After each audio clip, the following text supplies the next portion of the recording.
એટલે જીવનને તમે વધારે ને વધારે સમજવાનું છે.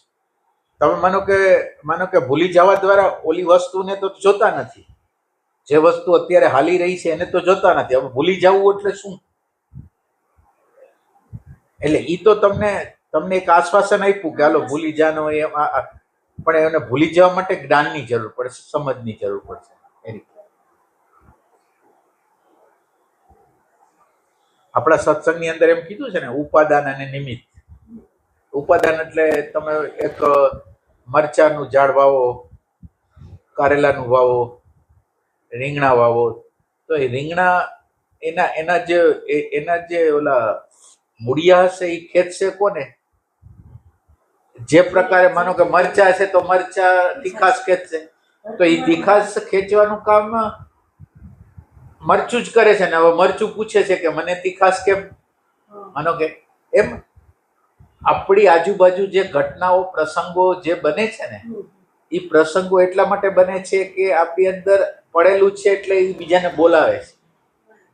આપણી અંદર રાગ પડેલો છે, દ્વેષ પડેલો છે, અહંકાર પડેલો છે, તો ઈ એને બોલાવે એટલે બીજી વ્યક્તિને નિમિત્ત બનાવે છે. પણ આપણા અણુ પરમાણુ એને આમંત્રણ આપ્યું, અને એ આમંત્રણ આપીને એ આપણને બતાવવા માંગે છે કે તમારી અંદર આ પડ્યું છે, કાઢવું છે કે રાખવું છે.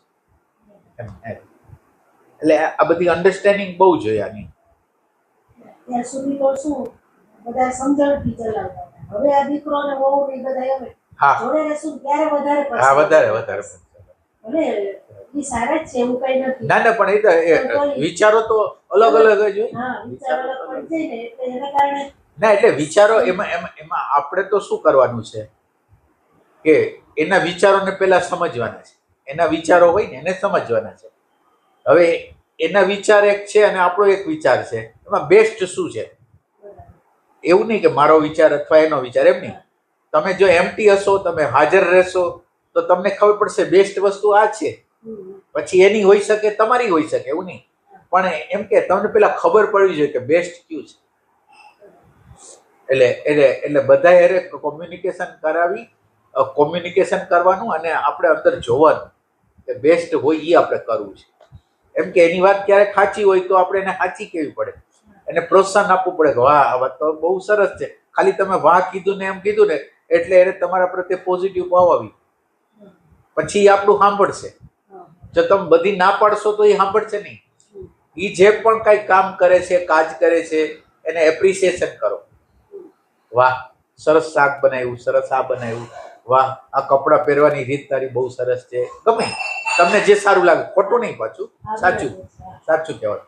એટલે આ તમે ખાલી વ્યક્ત કરશો ને એના દ્વારા જ તમારું બધું સાંભળવાનું તૈયાર થઈ જાય. એટલે એમાં અમુકનું આપણને સારી વસ્તુ છે. કોક આપણને ચેલેન્જ વાળું આવે ને તો જ આપણે કામ કરીએ. અત્યાર સુધી તો કોઈ ચેલેન્જ વાળું જેમ ઈ બધા કહેતા હું કરતી હતી ને મારું હું કહે એ બધા કરે. એટલે તમારી આગળ અન્ડરસ્ટેન્ડિંગ વધારે હોય ને તો જ તમે કામ કરી શકો. માનો કે તમારે તમારા આગ્રહ હોય એને એના આગ્રહ હોય તો કોન્ફ્લિક્ટ થવાનો. તમારી આગળ બેસ્ટ અન્ડરસ્ટેન્ડિંગ હોય એને સમજવાની એ શું કહેવા માંગે છે, એનો અર્થ શું છે, અને તમારી આગળ અન્ડરસ્ટેન્ડિંગ હોય તો તમે એને સમજાવી શકો કે કેમ આ કેમ છે. જો આ કરીશ તો આનાથી આમ થશે, આમ થશે. હવે તારા ઉપર નિર્ણય કે હવે આપણે શું કરવું. તમે એને બતાવી દે રસ્તા કે આનાથી આમ થશે, આનાથી આમ થશે. આગ્રહ તમે ન રાખવાનો તો કામ થાય. તો જે કઈ સમજાય સમજી જાય છે કે બરાબર મમ્મી તમે કહો છો બરાબર છે. ના એમ કે ના એને કે બરાબર છે એમ નહીં.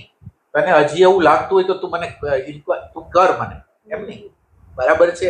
માનો કે તને અંદર એમ લાગતું હોય કે હજી કંઈક તું પૂછી શકે એમ છો, તને હજી ક્વેશ્ચન અંદર છે, તમે એને સપ્રેસ ન કરો, દબાવો નહીં, પણ તમે ખોલો તો વધારે સારું રહે.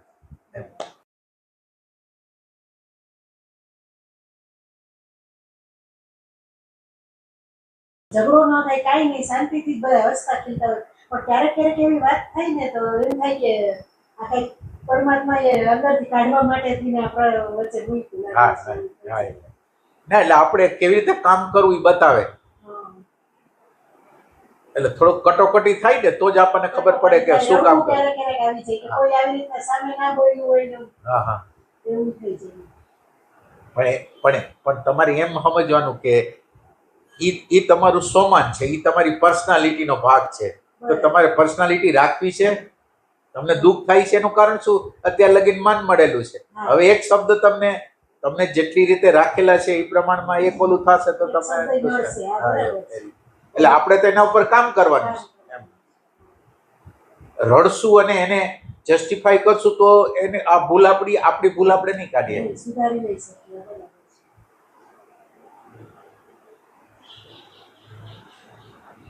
એમાં શું થાય, આપણી આગળ સમજ ન હોય ને એની વાત સાચી હોય તો એને એ લોકોને લાગે કે તમે આ ખોટું કરો છો, માનો કે. પણ આપણે એની અન્ડરસ્ટેન્ડિંગ કરી શકીએ. આપણે આપણી વિચારને છોડીને થોડી વાર માટે એ શું કહેવા માંગે છે એને પેલા બરાબર સાંભળો. તમે એને બરાબર સાંભળશો તો જવાબ તમે બરાબર થઈ શકે. તમારો આગ્રહ છોડી એને સાંભળવાનો છે કે કેટલા અંશે વ્યાજબી છે. એની અંદર એક વ્યક્તિ આપણને કીધું અને આપણને દુઃખ થયું, બરાબર. તો આ દુઃખ થયું ત્યારે તમને યાદ રહેવું જોઈએ કે આ અહંકારનું ફંક્શન છે અને મારે કામ કરવું છે કે નથી કરવું, આના ઉપર જ કામ કરવાનું છે. કોઈ બહારના લોકો શબ્દ કંઈક બોલે છે અને મને દુઃખ લાગે છે તો મારે હંમેશા દુઃખી રહેવા માટે બીજાના શબ્દો સાંભળીશ ને મારે હંમેશા સુખી દુઃખી એના દ્વારા જ રહેવું છે કે મારે કામ કરવું છે અહંકાર ઉપર. તો એ અહંકાર ઉપર કામ કરવું છે એવું તમારે અંદર ભાવના થશે ને તો તમે એના ઉપર કામ કરી શકો. અહંકાર ઉપર કામ કરવા માટે પ્રેઝન્ટ ના, એટલે પ્રેઝન્ટ તમે હંમેશા સ્મૃતિમાં ન રહ્યો. જેટલું પ્રેઝન્ટ બને ને આખો દિવસ પ્રેઝન્ટ પ્રેઝન્ટ પ્રેઝન્ટ પ્રેઝન્ટની અંદર એટલું બધું એમ્પ્ટીનેસ છે ને એના બધી ખબર પડી જાય. અને અને અને બધી વસ્તુ એને ક્લિયર કટ રીતે દેખાઈ જાય. પણ તમારે થોડીક મહેનત આખો દિવસ કરવી પડે. પ્રેઝન્ટ એટલે પ્રેઝન્ટ મોમેન્ટ છે ને એની અંદર તમારી એટલે આત્માની હાજરી છે અને આત્માની હાજરી છે ને ખબર બહુ વધારે પડે. એટલે એને શું કરવું શું ન કરવું એ બધી ખબર પડે. પણ સ્મૃતિને તમે હાજર કરો ને એટલે એને કઈ નહીં ખબર.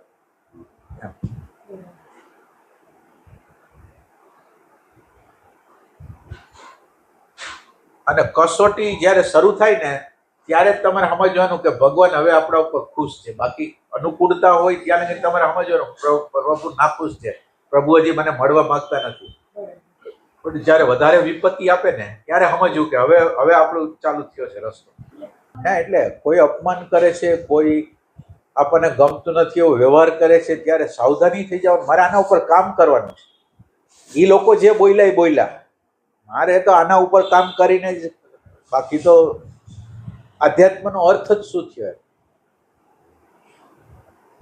ઈ ક્ષણે આપણે કેન્દ્રમાં આવવાની જરૂર છે ને જસ્ટ ઓબ્ઝર્વ કરવાની જરૂર છે કે કેવું. ને તમે પ્રેઝન્ટ જેમ રહેશો ને, પ્રેઝન્ટ છે એ તમને ઇફેક્ટ બતાવશે. એક વ્યક્તિ ગમે એવું બોલ્યો તો ગમે એવું બોલ્યો એટલે અંદર એટલો ક્રોધ આવશે, અંદર કંઈક બબડાટ થશે, અંદર એમ થયું કે આને આ જવાબ દઈ દીધો હોત તો સારું હતું, આમ કરી નાખી દીધું તો સારું હતું. એ બધી વસ્તુને સાંભળવાની છે, એની હારે વહેવાનું નથી. એટલે એ જગ્યા છે કે જ્યાં તમે સાધના કરી શકશો. આ જગ્યાએ તમે દુઃખી થઈ ગયા તો તમે કામ નહીં કરી શકો. દુઃખી થાય એનો વાંધો નહીં, કામ કરવા માટેની તત્પરતા જોશે.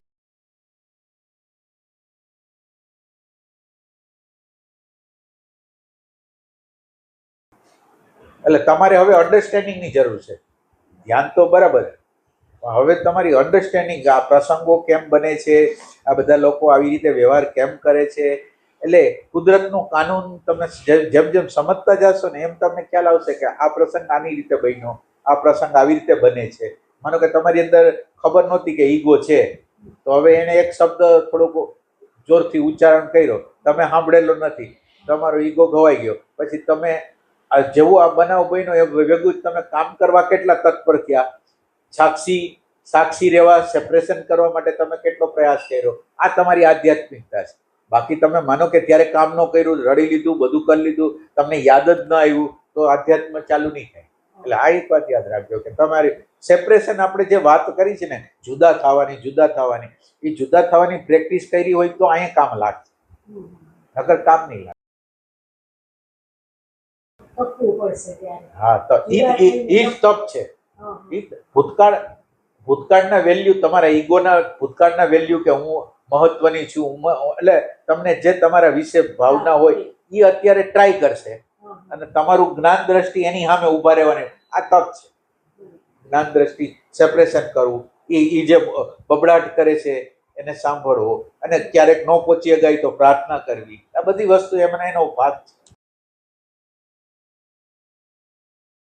ઈ સમયે કઈક જવાબ આપી દેવાનું આપણને લાગે કે તો ઈ અત્યારે પોઝ કરવો એટલે સ્ટોપ કરવાની જરૂર છે.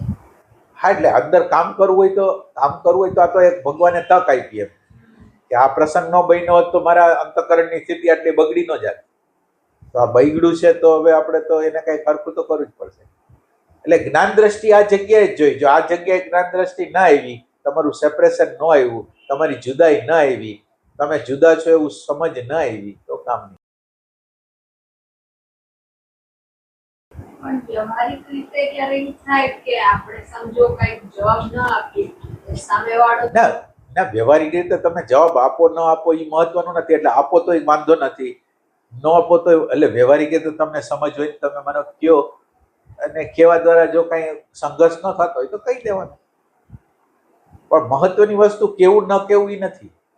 મહત્વની વસ્તુ આપણે અંદર કામ કરવાનું છે ને કામ કરી રહ્યા છીએ કે નહીં અત્યારે જ. બને કે તમને આ પ્રશ્ન થયો એટલે આ લોકો રહેવા આવ્યા, માનો કે એટલે તમને તમે જ્ઞાનવાળા લોકો સાથે બેઠક ઉઠક ન કરતા હોય ને તો અન્ડરસ્ટેન્ડિંગ એટલી બધી ફાસ્ટ ન આવે. સત્સંગ સાંભળો છો મારે? એનું મનન કરવાનું, ખાલી સાંભળો નહીં, પછી મનન કરો કે આ શું કહેવા માંગે છે. સાંભળવાનું એટલા માટે છે કે આપણે પ્રયોગમાં કેવી રીતે લઈ આવશું. સાંભળવાનું એવું છે કે આપણે પ્રયોગમાં આપણી વિપરીત સંજોગો થશે, કોઈ ચેલેન્જ થશે તો આપણે એને આ જ્ઞાનનો ઉપયોગ કેવી રીતે કરશું, એના માટે આપણે સાંભળીએ. એટલે સાંભળો 4, 5, 6 વખત તો વધારે તમને સમજ. એક વખત સાંભળવાથી કઈ ના ખબર.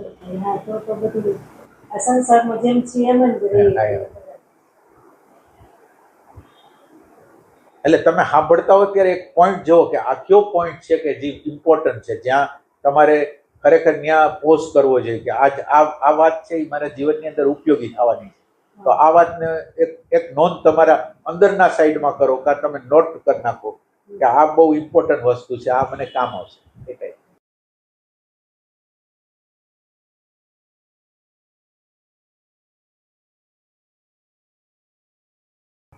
ધ્યાનથી અત્યારે તમે જે ધ્યાન કરો એના દ્વારા શાંતિ આવે, આનંદ આવે, પણ જ્યારે પ્રસંગ બને ને ત્યારે એ કઈ કામ ન આવે.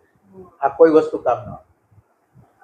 અંદર તમે પ્રેક્ટિસ કરેલી હોય હાજરીની, એ કામ લાગે, બાકી આ ધ્યાન કામ ન લાગે. એટલે તમને શાંતિ આપે, આનંદ આપે, એને લીધે તમને અંદર ખુશી થાય, પણ કામ કરવા માટે તો તમારી અંદર દ્રષ્ટા જ હશે. કામ જ નથી થતું, બાકી બધું વ્યવસ્થિત થાય છે. જ્યારે પ્રસંગો બને ત્યારે કામ નથી. એટલે ભગવાનને તમારી પ્રાર્થના પહોંચી ગઈ છે તો